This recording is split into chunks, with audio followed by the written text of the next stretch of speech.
Welcome back. I'm Neil Chase, author of Iron Dogs and writer-director of Spin the Wheel. And today we're looking at a villain archetype that you don't always see coming. The Traitor. This is a character who breaks a sacred trust, betraying the hero or someone close to them. Now the reasons can vary. Money, power, jealousy, fear, self-preservation. But the result is always the same. A shocking act of betrayal that changes everything. By the end of this video, you'll understand what makes the Traitor a go-to archetype for many writers. You'll understand their strengths, their weaknesses, and why audiences love to hate them. So grab your popcorn, let's get started. Now, an archetype is a recurring character type that shows up across different cultures, myths, books, movies, and games. They are familiar storytelling patterns that writers can use in their own stories to connect with audiences on a base level. And while hero archetypes evolve, villain archetypes double down on their flaws. And the Traitor is one of the most tragic examples of this. Unlike most villains who start out as enemies, the Traitor begins as an ally. They might even be a friend, a mentor, or family to the hero. But at some point, they make a choice. A devastating choice. To betray the people who believed in them. And that's what makes them so dangerous. They know the hero's weaknesses. They have insider access to their plans. And worst of all, they were once trusted. And what's worse than a villain you can see coming? Well, one you thought you could trust. A traitor is a villain who turns against their own people for personal gain, jealousy, fear, disillusionment, selflessness, even ideology. Their betrayal is a key turning point in the story, leaving deep emotional wounds in the protagonist and making the audience feel shocked, enraged, or even heartbroken. Some of the most infuriating, gut-wrenching, and unforgettable villains in fiction aren't powerful warlords or cackling madmen. They're the ones who were once on the hero's side, until they weren't. Some of them regret their choices, others double down and embrace their treachery. Either way, traitors make for some of the best villains in storytelling. And this is why the Traitor resonates with audiences. Maybe they do it for money or power, or they want what the hero has, or they no longer believe in a cause, or they've been jilted or hurt, or they just want to survive. Whatever their reasons, their betrayal feels personal. After all, we've all experienced trust being broken in some way. And that makes these villains deeply relatable.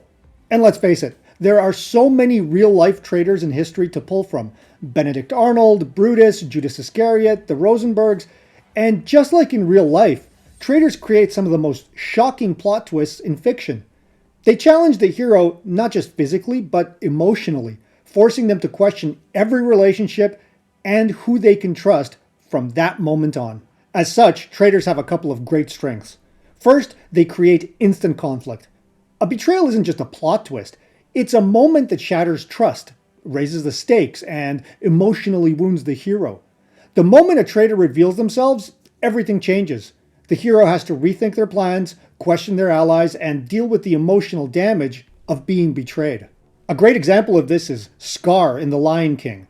Scar doesn't just kill Mufasa and take the throne. He manipulates Simba into believing Mufasa's death is his fault, forcing him into exile.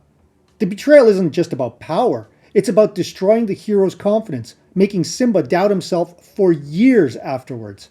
Scar's betrayal doesn't just shift who rules the Pride Lands, it completely alters the emotional and psychological journey of the hero, creating a deeply personal conflict that shapes the entire story from that point on. They also know the hero's weaknesses. Unlike an outsider, the traitor has been close to the hero, which means they know their fears, their weaknesses, and even their plans. This inside knowledge makes them an even bigger threat than an external villain because they know how the hero thinks, what they care about, and how they can strike where it hurts the most. A good example of this is Obadiah Stane in Iron Man. Not only is he Tony Stark's business partner and mentor, but a close family friend, which gives him access to Tony's tech, secrets, and even weaknesses.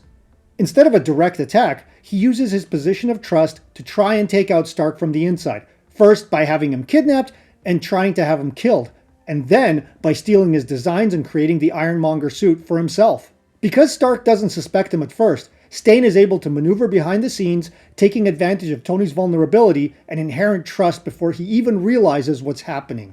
Next, they add depth and tragedy to the story. A betrayal isn't just an obstacle. It's an emotional gut punch. When a trusted ally turns into an enemy, it adds layers of regret, anger, and heartbreak to the hero's journey. Just look at Game of Thrones. This story is full of traitors, from Littlefinger betraying Ned Stark to Walder Frey orchestrating the Red Wedding. But it's Theon Greyjoy's betrayal of the Starks that's the most tragic. It isn't just a power grab like the others. It's a desperate and misguided attempt to prove himself to his true family, the Greyjoys. But in the process, he destroys the only real home he ever had in the Stark family. And he suffers deeply for it. Unlike other villains, Theon isn't evil. He's tragically flawed. His actions haunt him as he realizes too late that he betrayed the wrong people, making his story one of regret and eventual redemption. And finally, they can operate in the shadows. One of the most dangerous aspects of a traitor is that, for a time, no one suspects them. While other villains are out in the open, the traitor works from within, feeding information to the enemy, sabotaging the hero's efforts, and manipulating events to their advantage. No one suspects them. Until it's too late. Just look at Carter Burke in Aliens. Burke pretends to be on Ripley's side and seems to be the one person she can trust in an unfamiliar future. But he's only following orders given to him by the Weyland-Yutani Corporation. Every decision he makes is for the good of the company and not the people around him, who are all deemed expendable to the cause. He lets the team walk into a death trap with the full knowledge of how dangerous the xenomorphs are. He even tries to get Ripley and Newt impregnated by facehuggers, all while acting like he's their ally. Since he's not an obvious villain, Burke is able to move freely within the group, making his betrayal hit even harder when it's finally revealed. And of course, traitors have some notable weaknesses. For starters, they're often cowards. Many traitors betray out of fear. Fear of being weak, fear of being on the losing side, fear of punishment. This makes them less physically intimidating than other villains. They rely on manipulation and deception rather than direct confrontation. And when exposed, they often grovel, run, or beg for their life. They often prefer to stab people in the back instead of facing them head on. A good example of this is Peter Pettigrew in the Harry Potter series. He sells out Lily and James Potter to Voldemort, but when confronted, he grovels, begs, and hides behind stronger villains instead of standing his ground. Unlike Voldemort or Bellatrix, he has no conviction or power, just cowardice and fear. A cowardly traitor might be dangerous in secret, but once exposed, they tend to lose all authority and respect. Next, they rarely win back trust. Even if a traitor regrets their actions, the people they betrayed rarely forgive them. No matter how much they try to make amends, their betrayal leaves a permanent scar on the relationships they once had, making redemption next to impossible. For a good example, look at Fredo Corleone in The Godfather Part 2. Fredo betrays his brother Michael out of jealousy. But even after he tries to make amends, Michael never forgives him. And rather than a second chance, it leads to one of the most famous executions in movie history. Traitors fail to understand that loyalty, sacrifice, and friendship are stronger than self-interest.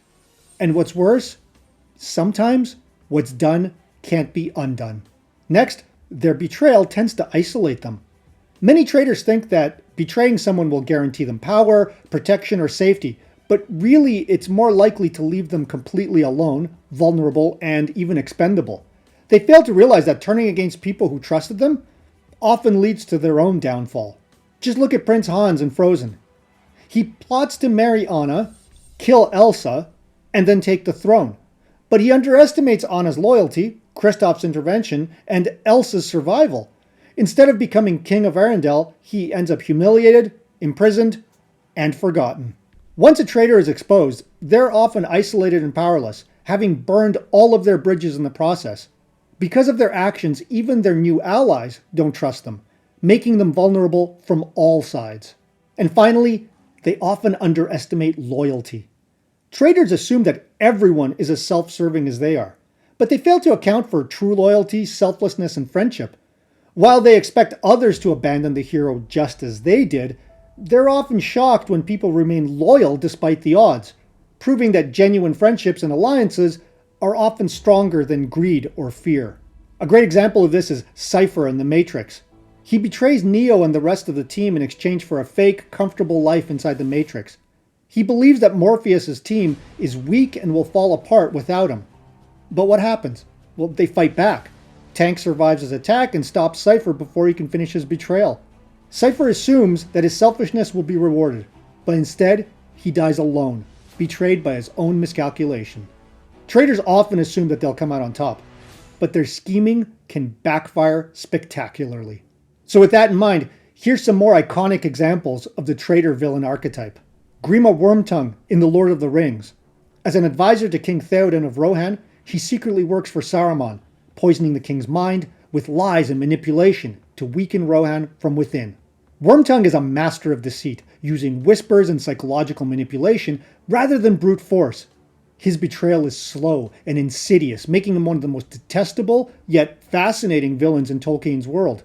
His eventual downfall, being cast out and later betraying his own master Saruman, is a perfect example of a traitor being undone by their own nature. Lotso Huggenbear in Toy Story 3. He pretends to be a kind and welcoming leader at Sunnyside Daycare, only to reveal that he rules the place like a dictator and has no intention of letting Woody and the gang leave. Lotso initially appears as a warm and friendly grandfather figure, making his betrayal hit hard. His backstory about being abandoned fuels his bitterness, making him not just a traitor, but also a tragic yet irredeemable villain. Lando Calrissian in Star Wars The Empire Strikes Back. He sells out Han and his friends to Darth Vader to protect Cloud City. Now Lando isn't evil. He's stuck in a lose-lose situation. His betrayal is understandable. After all, he's trying to protect his people. But it still hurts the heroes deeply. His arc is especially compelling because he later redeems himself by helping the rebellion and becoming a hero. Iago in Othello. He manipulates Othello into mistrusting his wife, Desdemona, ultimately leading to her death. Iago is one of the most manipulative and evil traitors in literature. Unlike some traitors who have relatable motives, Iago's betrayal is driven by pure jealousy and hatred, making him a terrifyingly ruthless character. Dr. Elsa Schneider in Indiana Jones and the Last Crusade. She seduces Indiana Jones while secretly working for the Germans. Elsa plays both sides masterfully, making Indiana and the audience trust her before revealing her true loyalties. Her cold, self-serving nature makes her an unpredictable and yet memorable traitor. Dennis Nerdy in Jurassic Park. He shuts down the park security system to smuggle dinosaur embryos for profit, leading to the park's complete breakdown. Nerdy isn't a traditional villain. He's just greedy and selfish. His betrayal causes countless deaths, yet he never fully realizes the scale of the destruction he's caused. His arrogance makes him simultaneously frustrating, hilarious, and tragic. Colin Sullivan in The Departed. Colin is a deep cover traitor, working for crime boss Frank Costello while pretending to be a loyal cop. Sullivan's betrayal is slow burn and deeply manipulative. He plays both sides masterfully, feeding Costello information while working alongside the very cops trying to catch him. His paranoia and slow unraveling make his arc tense and pretty unforgettable. The traitor is one of the most powerful villain archetypes because their betrayal cuts deeper than any weapon. They're not just an obstacle for the hero to overcome. They shatter trust, break relationships, and force the hero to question everything they once believed. They create emotional stakes beyond just good versus evil. The hero isn't just fighting an enemy. They're dealing with grief, anger, and psychological fallout of being betrayed. And that's what makes the traitor so powerful. A well-written traitor doesn't just twist the plot. They twist the knife, making their actions feel personal, inevitable, and unforgettable. But how do you write a great traitor villain yourself? Well, here's a few key tips. First, give them a believable motivation. A traitor isn't just evil for the sake of it. They have a reason for betraying their allies, whether that's greed, jealousy, fear, or some twisted sense of righteousness. Their motivations should be understandable, heck, even relatable. A good traitor isn't just bad. They believe they're making the right choice for themselves. Then, make their betrayal feel personal. The best traitors don't just betray a cause, they betray people who trusted them. Their actions should cut deep and feel like a gut punch to the hero and the audience. So build a strong relationship between the traitor and the hero before the betrayal happens. Make the audience invested in their bond so that when the betrayal comes, it hurts. Then make them dangerous, even after their betrayal. A good traitor isn't just shocking in the moment. They should continue to be a major threat even after they switch sides. So give them inside knowledge that makes them a unique challenge to the hero. They should know the hero's weaknesses, their plans, their allies, and how to hurt them even after the betrayal. and finally give them a satisfying or at least ironic downfall. A great traitor rarely gets a happy ending. Their betrayal often backfires, isolates them, or even leads to their own destruction. So their downfall should fit their betrayal, whether it's poetic justice, karma, or the hero finally taking them down. So remember, a great traitor isn't just a plot device. They're a character who forces the hero to grow, challenges their beliefs, and makes their journey more personal and painful. Their betrayal should feel inevitable, yet tragic on some level, and their downfall should be as impactful as the betrayal itself. But hey, these are just my 2 cents. Give me yours. Let me know in the comments below what traitorous act in fiction stands out to you, and why. And if you'd like to support my channel and see some of my fictional traitors in action, please click the links below and check out my work. My novel Iron Dogs is available in ebook, print, and audiobook, and my latest film, Spin the Wheel, is out now on Tubi. And if you're looking for help with your own story, contact me on my webpage, neilchasefilm.com, through the link below, and let's talk.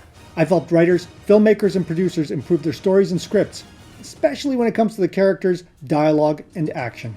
And if you'd like more unique storytelling tips to take your fiction to the next level, click that like button, subscribe to my channel, and hit that notification bell to stay updated with the latest content. Until next time, stay creative.